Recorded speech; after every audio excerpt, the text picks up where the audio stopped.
Hello and welcome to our latest webinar. My name is Sam Norris and today I'll be joined by Gideus. Hi everyone, here at Peplink I work with antenna related projects and I will be glad to share my knowledge. Thanks Gideus. Today we'll be looking at the antennas, the theory behind them and how to choose the right one for your project.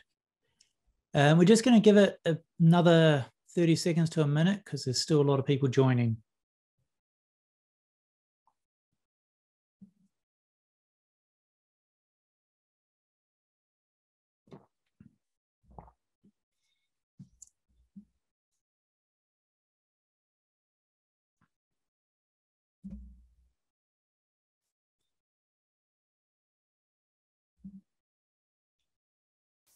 Okay, I think that's enough time for everyone to be joined by now. So yeah, we'll get going. So Peplink's mission statement has always been unbreakable connectivity, anytime, anywhere. Antennas form an important part of this.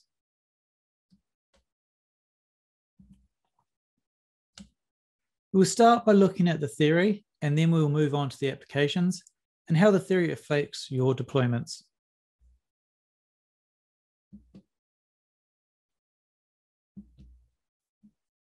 Antennas can be thought about like a light bulb. If you have a light bulb that doesn't have a reflector and it shines light equally in all angles, it will be similar to a zero gain antenna. Gain can also be thought about as how much you focus the light in a particular direction using a reflector. The light will be brighter in the direction where the light is focused, and there'll be less light going in the other directions. You can also compare antennas to microphones and speakers in a similar manner.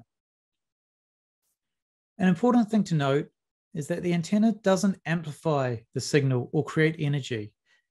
It helps focus the transmission and reception.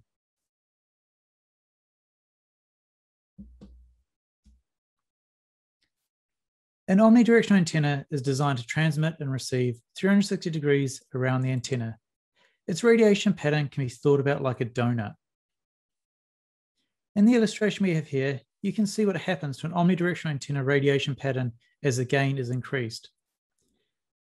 The increase in gain flattens the donut. Simply put, the higher the gain, the less the angle of coverage, but the greater distance covered.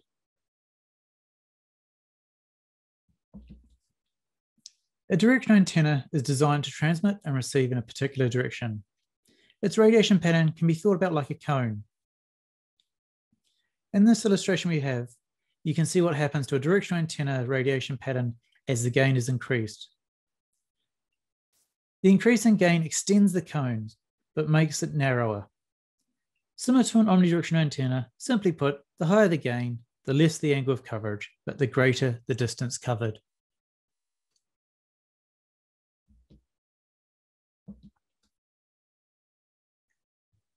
There's a fine balance between too little gain and too much gain.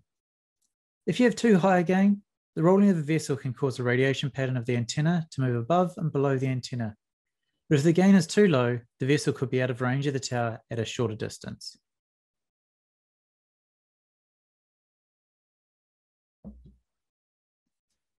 So different vessels have different roll profiles. So for example, a large ferry is not going to roll as much. And you could safely go for a higher gain antenna, whereas a smaller fishing vessel will probably roll a lot more and require a lower gain antenna. You can mix and match your antennas and use lower gain antennas for one modem and a higher gain antenna for another modem, but you should always try and use the same type of antenna for all connectors on a single modem. Okay, thank you Sam. Now let's go through some other key parameters you must know about the antennas. So the first one is VSWR. It indicates energy reflection. For instance, when LTE 5G modem is transmitting, some of the energy is reflected from the antenna. This happens due to impedance mismatch, which is very difficult to achieve over the large frequency range. So VSWR directly affects antenna efficiency. Important to note that it is possible to damage cellular modem if the VSVR is too high. The common range is 1.5, 2.5, and it would be better not to exceed value of 3. The next one we would like to talk is efficiency. Not every antenna vendor provides efficiency information, but this is one of the key parameters to consider. It states how efficiently the antenna is converting received signal into electrical currents and vice versa. The efficiency is provided in percent. For instance, if the efficiency is 30%, that means 70% of received or transmitted energy is actually lost. The interesting thing is that in theory, the antenna may have a high gain, an even good VSWR, but if the efficiency is bad, it will lead to poor signals and bad performance. In most cases, efficiency varies from 30% to 90% depending on the frequency band and antenna type. Next, let's talk about the different frequencies. We would like to split them into several ranges like low, mid, and high bands. This is done for simplicity reasons, as in further slides we will talk about different band properties. And we will tell you like low band or high band, so you will know what it actually means. Attenuation is a gradual loss of a signal strength. There are a couple of factors which affect it. The first one is frequency. So the higher the frequency, the higher the attenuation. Second one is distance. The longer distance will lead to higher attenuation, and I'm sure you already seen this in practice. And the last one is physical surroundings. So for example, trees, walls, buildings, and etc. In other words, anything what is between antenna and the cell tower. Installation areas we may divide into several main groups, such as low, medium, and densely populated areas. Each of these groups will have several factors which need to be considered when choosing the right antenna. For instance, the low populated areas will have less cell towers. To achieve this, low bands are used. Low bands cover larger areas and have lower attenuation. The main disadvantage for us is lower performance. This is because mainly narrow channels are used and therefore connectivity speed will be lower as well. On contrary, in densely populated areas, you will find more cell towers to avoid cell congestion. In these locations, higher bands will be used which have higher attenuation and lower coverage. In most cases, the internet speed will be higher due to wider channel bandwidth.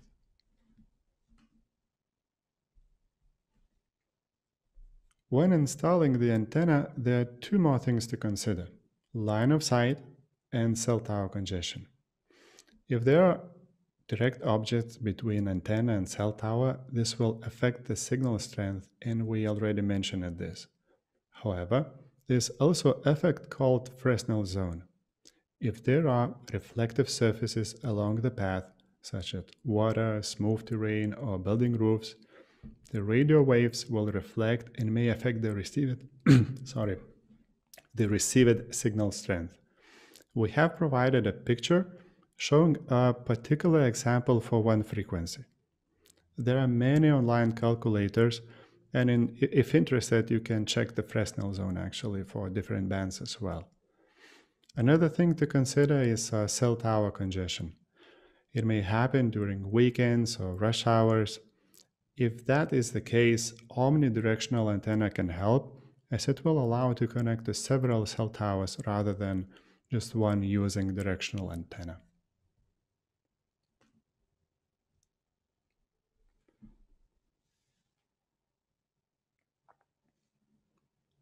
Okay, now let's talk about cables and connectors.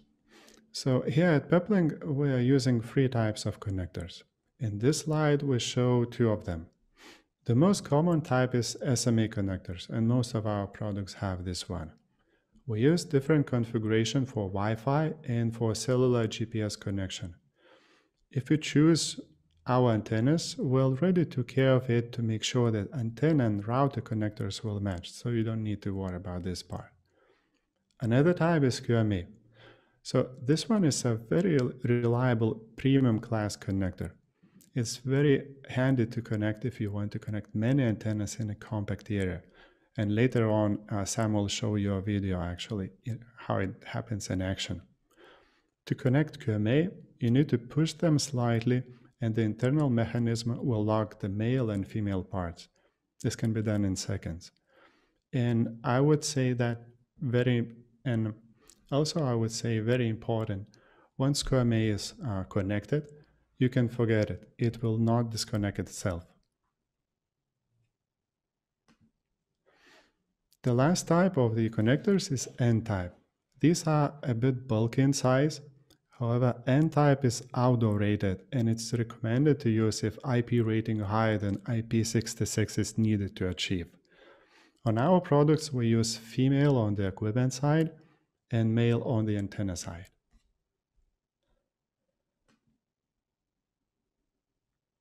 Okay, now let's talk about the most common cable types. Each of these cables has its own constant pros. So the first one, RG174, is the thinnest one in diameter. This cable is very flexible and its main disadvantage is attenuation and maximum frequency. Here at Peplink, this cable is typically used for GPS antennas only.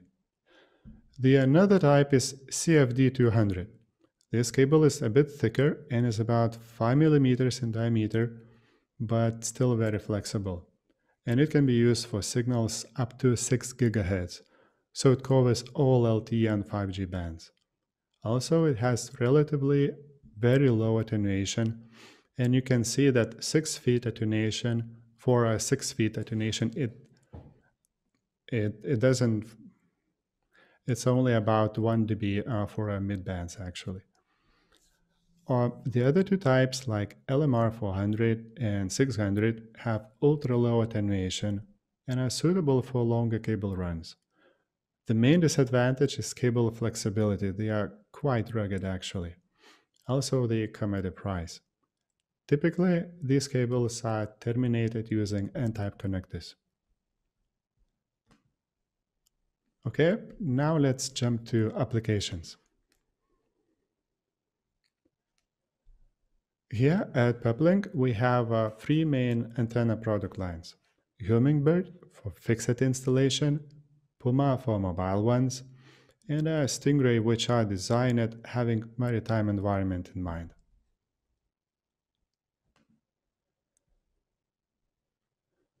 For fixed installation are the most common in low-density populated areas. In these areas, typically indoor antennas are not working or the performance is very low. Therefore, external antenna will help to increase the signal strength and the quality if installed properly. And now let's take a look at the Hummingbird antenna we plan to release in the near future. The antenna which we plan to release will have a very high gain, and we plan to have it up to 10 dBi in certain frequency bands. Also, one of our key differences, it will have an active GPS antenna which is compatible with Peplink routers. The antenna will come in 2 options, 5-meter cable with SMA connectors and a 0.5 meter cable with N-type connectors to use with extension cables for longer runs. The enclosure is very reliable, UV stable, and designed to withstand high wind loads. Just recently we did a simulation and it shows we should be able to pass 200 kilometers per hour wind loads. So that's quite a lot actually. 2 mounting options will be supported, pole and wall mounting. Now I will ask Sam to give a brief review about our maritime Stingray antennas. Sam? Thanks, Gideus. So the Stingray is our new maritime antenna that has been designed for maritime. The Stingray 201 is a 2x2 antenna, so it has 2 cellular coaxial cables and connectors. The 401 is a 4x4 antenna and has 4 cellular coaxial cables and connectors. Both Stingray models also have the additional cable for the GPS. The 201 is perfect for routers such as the BR1 and UBR LTE. The 401 is perfect for deployments where more cellular modems are used, and it will help reduce the number of physical antennas required when using Category 18 or 5G models. We've had these antennas tested, and they can withstand up to 160 kilometers per hour of wind load, and all the metal parts are marine-grade stainless steel. Both antennas have the same RF properties. The 401 is pretty much a double up of the 201. It'll be available this summer. And an interesting side note on this one is that the frequencies also cover the Wi-Fi. So you can actually use these antennas for Wi-Fi as well. So very good for longer range Wi-Fi. You just need some RPSMA converters. So installations on mobile assets such as patrol vehicles need to be low profile and compact. So our Puma range of antennas are perfect for these. The low profile form factor means they can be installed with ease. And back to Gideus. Okay, if you don't mind, I will just answer one question quickly. There is a question about what cable length is for Stingray 201 and 401. So it's 2 meters actually. Okay, now let's head on about Puma antennas. So Puma antennas were designed at having mobile applications in mind. And the main things to mention about these antennas are extremely wide bandwidth, starting from 6 megahertz up to 6 gigahertz. This basically covers all the LTE and 5G bands. You don't need to worry about any other antenna actually. And these antennas have a high gain, high efficiency. The enclosure is IP68 rated, and also it was designed to have very low profile to reduce wind drag effect. And lastly, the design is robust and made from UV stable plastics. We have many different antenna element configurations like 201, 221, 401 to meet all sort of different applications. And I will talk about the number a bit later on actually. Okay, here we see a summary table of Peplink antenna series. All our antennas are very wide bandwidth, covering LTE and 5G bands. I mentioned this a couple times actually.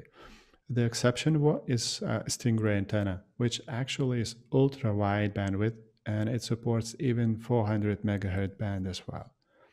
Hummingbird antenna has the highest gain and will ensure you the best possible signal strength, which will lead to the best possible performance. For mobile applications, we suggest to use Puma series. For maritime, we can offer Puma or Stingray because, well, Puma also can pass IP68 rating. And for fixed installation, you can actually use all those free types. It depends on your location and requirements. All our antennas have integrated active GPS receivers compatible with Peplink routers. And lastly, all antennas were designed to be robust and vandal-proof.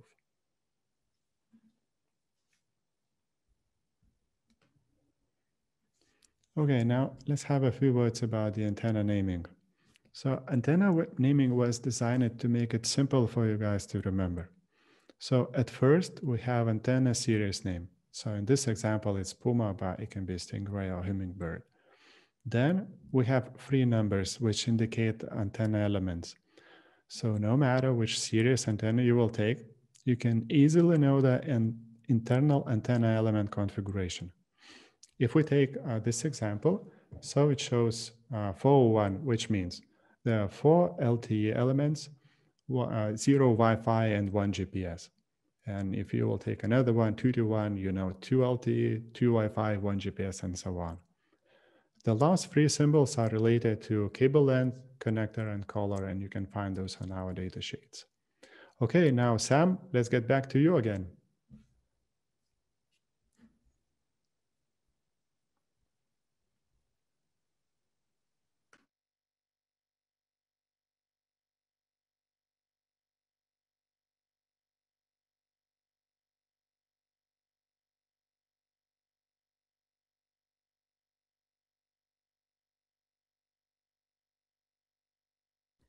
Oh, sorry, guys. I had my microphone on mute. Yes, I'll start again.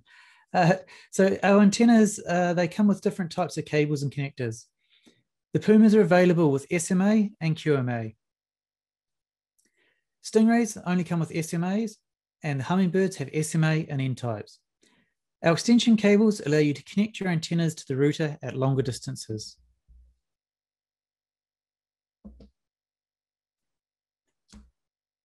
So this table shows you our Puma antennas and which connectors and cable lengths are available.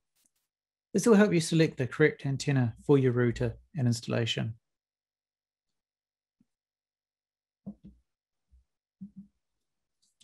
So the QMA connectors are quick and easy to use, and once they are connected, they do not come loose. However, as they're not very common, they can be expensive. On the other hand, SMA connectors are much more common. Let's have a quick look at the different types being disconnected and reconnected. First, the SMA.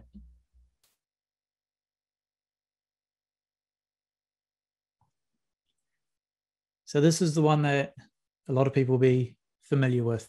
So you've got to screw it on, and then when you unscrew it, you've got to unscrew it all the way.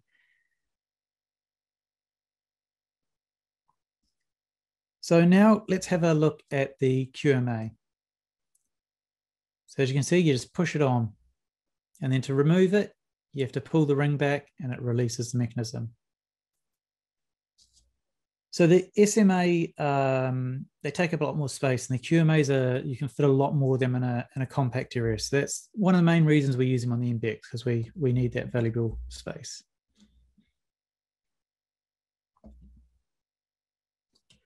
So all of our category 12 and below routers have 2 connectors per cellular modem. Since category 18, there are 4 connectors per modem. The reason for this is additional frequencies are utilized. At the same time, this requires additional antennas. These additional connectors and frequencies allow for higher throughput. We regularly get asked if you need to connect all the connectors to antennas, and can I use splitters? The short answer is no. Splitters will not work and will cause issues, and not connecting half of the connectors will result in bad throughput.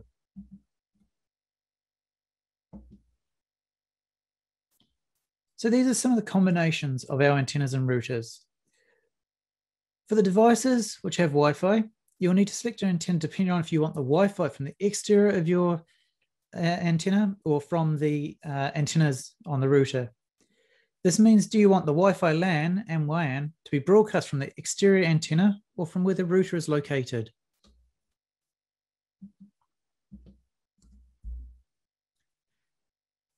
Let's have a look at a scenario where a Cat18 HD4 MBX is going to install with 2-meter coaxial cables to Puma antennas.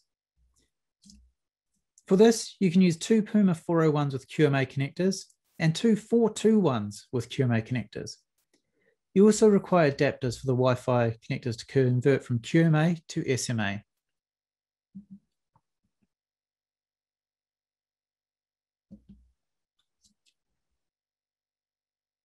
So for this scenario, the antennas are located slightly further away from the router and extension cables are required. You'll also require adapters. As this is an HD2 category 18 model, SMA connectors are used on the router. The QMA connectors are used on the HD4 category 18 version.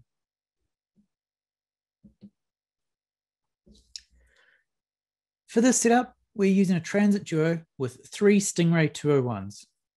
2 of the Stingrays are used for cellular and 1 is used for Wi-Fi. You could also use 1 Stingray 401 and 1 201, depending on the installation location and how the aesthetics are. The Stingray used for Wi-Fi will need 2 SMA to RP SMA adapters.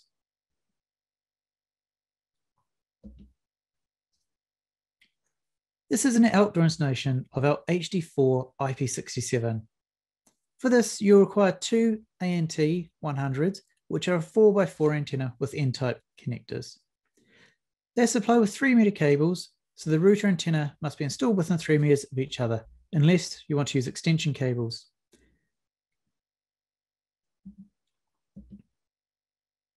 Let's now have a quick look at some of the do's and don'ts of antenna installations.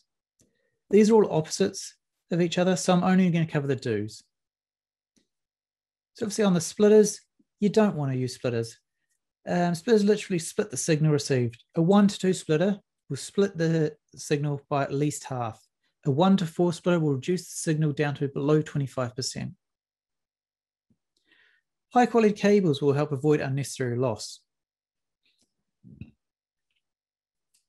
The fewer the connectors, the better. Each connector will increase loss.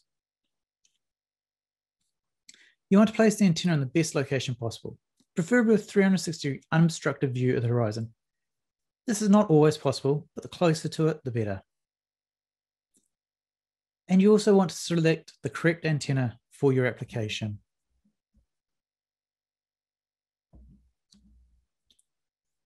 We've created an antenna selection guide, which is downloadable now. The link to this will be available in our forum and in the follow-up email.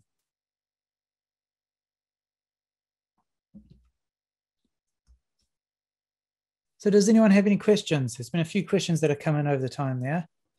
So the first question there that I can see, is the Hummingbird also Wi-Fi signal compatible?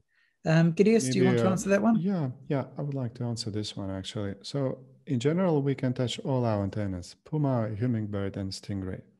As I mentioned it, all of our antennas have very wide bandwidth, and we support Wi-Fi signals for sure. And I would like to know that we support both. We support 2.4, and we support also 5 gigahertz range as well, starting from 4.9 up to going to 6 gigahertz actually. So if you take our antenna, you don't need to worry about this part. I see another question, but I think I would need your help, Sam, about what distance can antenna catch signal from the cell tower?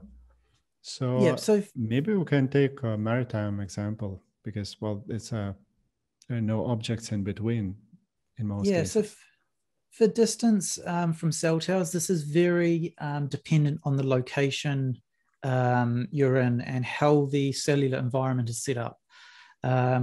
So I know from my experience that some countries are really great for at sea range. So for example, I've seen devices connected at 80 kilometers offshore, and that was, I think it was 80 to 85 kilometers, and that was off Norway, Italy, and Greece.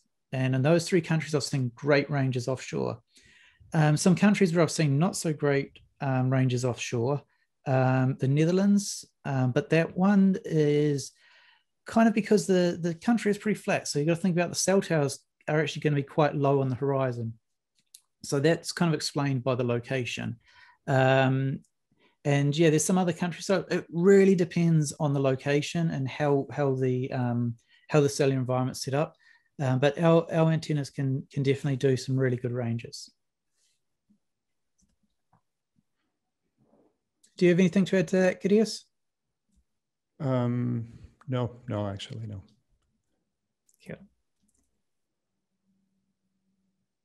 Yeah.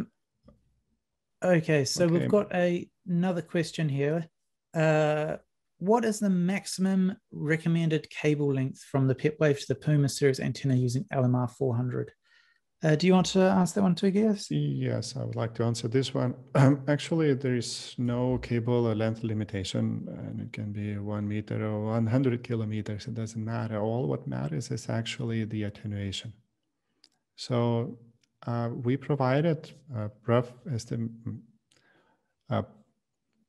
estimated attenuation for different frequencies, and you can also check the cable data sheet. I'm sure they have this information as well. So, and then you can estimate how much it is acceptable to loss. I would say that, it would be good to keep, again, it depends on received signal strength. And if the signal is very strong, then I don't know, probably 10 dB loss is still acceptable. But if the signal is weak, then you would want to have as minimal attenuation as possible. So there is no direct answer to this. Yeah, so I'll just add a few points to that. As a general rule, I say if it's going to be an LMR kind of 200 or the cable types that are supplied with the antennas, I'll try and recommend you keep it under 5 to 7 meters. For LMR 400, I would say try and keep it under 10 to 15 meters. And then LMR 600, you want to keep it under kind of 20 meters if possible. That's just kind of a recommendation, what I've been recommending, but it really depends on your installation, your location, things like that. One thing to think about is with some routers like our HD4 MBX, there's 16 antenna connects on that. So that's a lot of coax cable you're going to have to run. So if you're going to have your antennas 20 meters away from your router and you want to run 16 coax cables, that's a massive job. You're really much better off figuring out a way of locating that router much closer to the antennas. And you will see the benefits of that and less antenna loss as well. Okay, we've got another question here from Alessandro. Is it necessary to use arresters for the setup, so lightning protection, or when would you recommend to use it? So I would recommend you use that if you do have the antennas located very high up on a mast or on the top of a roof. And as long as you've got the router earthed in that as well, that'll help avoid issues. But yeah, lightning arresters can be added, but you really want to make sure that you're using the correct ones that don't induce too much loss, because some can induce quite a bit of loss. Do you have anything to add to that, Gideus? No, actually, no. No. Cool. Next question is from Adam. Is there a concern having multiple cellular antennas right next to each other? Is there a recommended spacing between the antennas?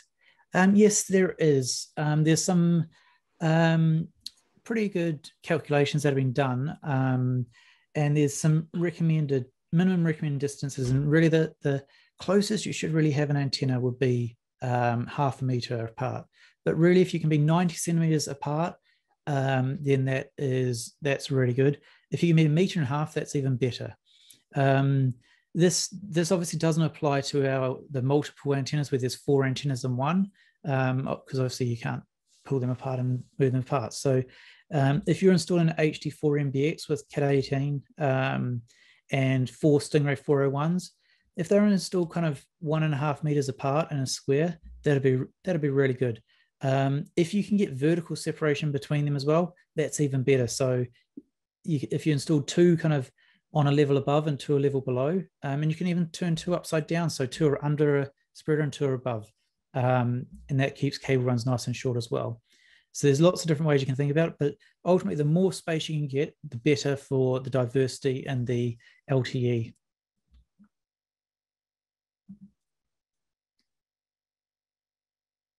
A question here from Colin. Can the antenna cable length be adjusted, say, twice more if requested? Gideus, do you want to answer that one? Yes, I can answer. We are always open for, let's say, special cases, but it comes at the quantity, actually. So the answer is yes, but, well, it depends.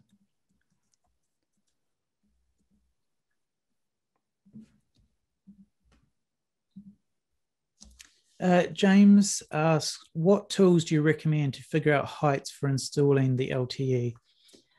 Are you meaning like installing the antennas how high up? Because ultimately, the higher up they can be installed, the better. That's going to give you, obviously in maritime, it's going to give you better range on the horizon. And then if you're in residential or residential installations or even suburban commercial, things like that, the more height you get, the more above obstructions you're going to be to help move that frenzel zone that Gideus talked about. It's going to help move that frenzel zone up and away from trees and parked vehicles and things like that. So yeah, it really depends on your installation. But there are links. There are link calculators that you can use, and you put in what frequencies you're using, the distances, and things like that, and they can calculate the kind of what they recommend.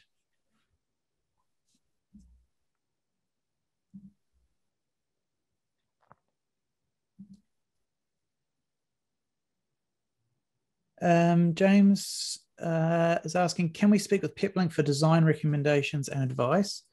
Our partners can come and talk to us directly about it.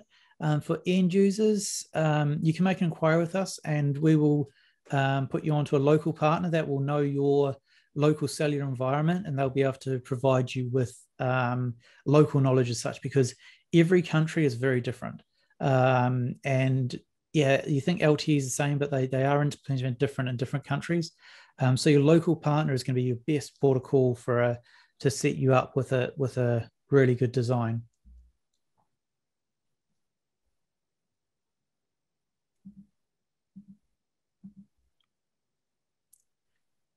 Do we have any other questions there?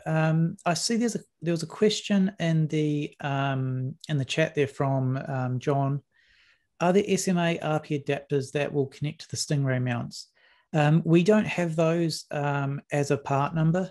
I'm not sure if we are going to have them, but I can definitely let you know where to get them from. They're quite a common kind of RF fitting, so it's not something we were really looking at stocking because it's easy to source locally. Sean has asked, will this be sent out or available on your website? Yes, it will be available. We will. The best place to check for it is in the email, which will be sent out in a day or two. So there'll be a follow-up email, and it'll also be posted on our forum. So have a look on our forum there, and we'll also put a lot of these questions and answers up there as well, so that the answers will be written out there. There was another question there earlier on about the slides. There was where is it? Okay, so Rob asked, is there any chance the slides will be available afterwards too? Looks great for reference. Yep, so we'll make some of these slides available. If the slides that you really liked aren't there, just send us an email and we can send them through to you. But yeah, the forum again, be the best spot to look for that. Doug Muller, if you have two 2x2 LTE antennas for a category 18, would you connect one antenna to the main connectors and one to the two auxiliaries, or the other way around? So this is one that can be a bit confusing, and it's what you got to do is cross polarize them. So I can send you the details, the technical details, and the modems, so you'll actually be able to see the which modem, which connectors are used for which, and you'll be able to then figure out that. But definitely cross polarization of them is the best way. So yeah.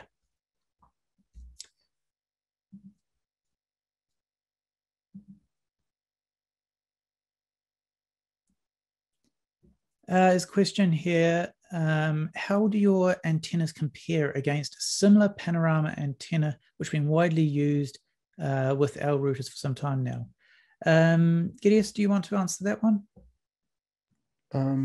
I don't think we did any benchmarking tests with Panorama, but from benchmarks compared to other vendors, for some vendors, we're performing similar or slightly better, and with others compared, we were better. But I can only guess. I was looking at the Panorama specs. So if you will take a similar antenna, and if they are not lying on the specs, because that happens with some other vendors actually. So we should perform similar.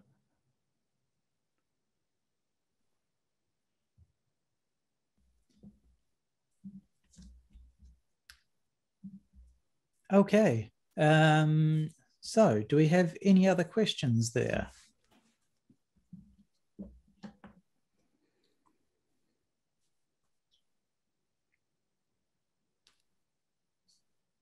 Okay, so I think that's all. There's no more questions coming in.